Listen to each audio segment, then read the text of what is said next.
Hi, my name is Kelly Dunlap, and I will be doing a persuasive speech today on foster care and the follow-up.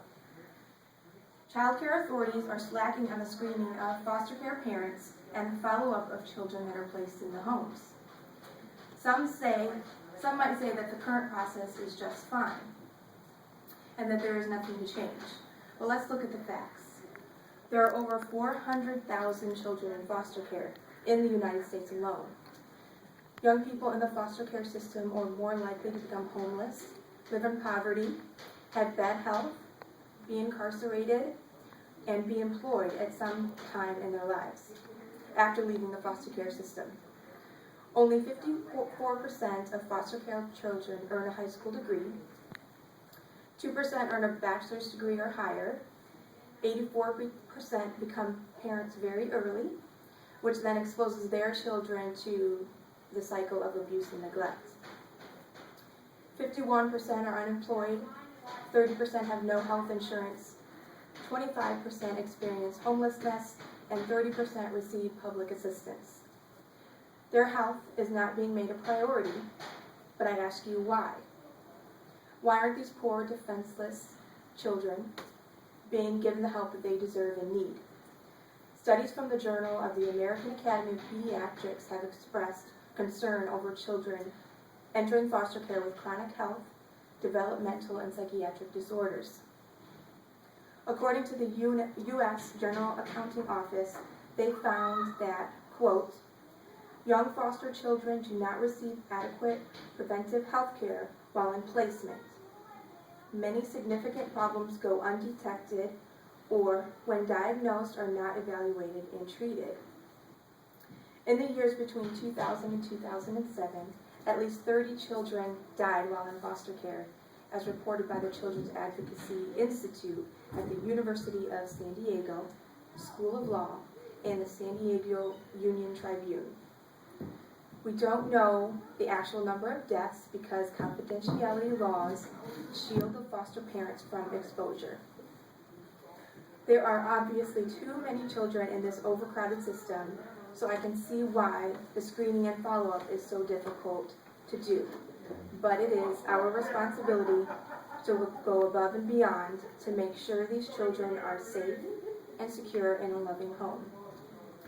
In 2011, 51 states reported 676,569 victims of child abuse and neglect. One story I'm going to tell you is a recent one that happened this year, and it is about a foster parent who was actually a supervisor at the Child Protective Services office in North Carolina. A deputy sheriff saw a boy, 11 years old. He was actually handcuffed to the front porch of their home with a dead chicken tied around his neck. Right? Not only was this poor child experiencing that type of abuse and neglect, the house they lived in was a very horrible living conditions. There was urine and feces on the floor. It was a horrible, horrible experience and a horrible way to live.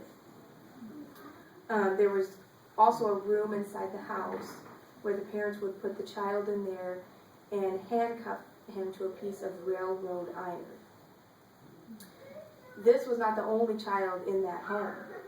There were 4 other foster children, all under the age of 15, living in that same home. How did this happen in a foster parent's home that worked in the Child Protective Services office?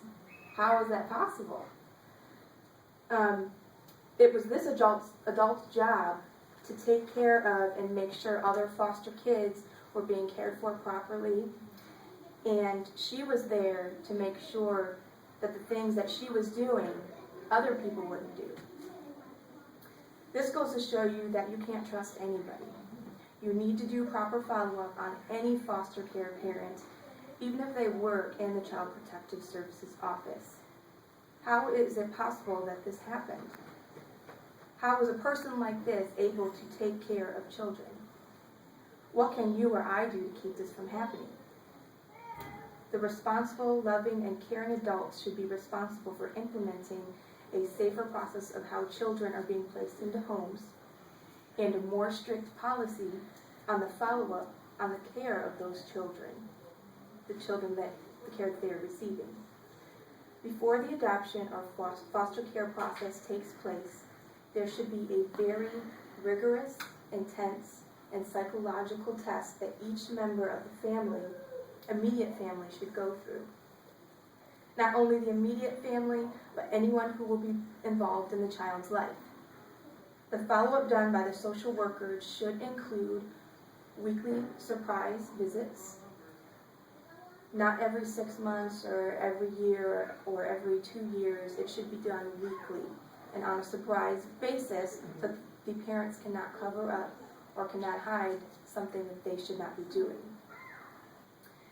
And if anything seems off when the social worker visits, there should be interviews given to each member of that household separately.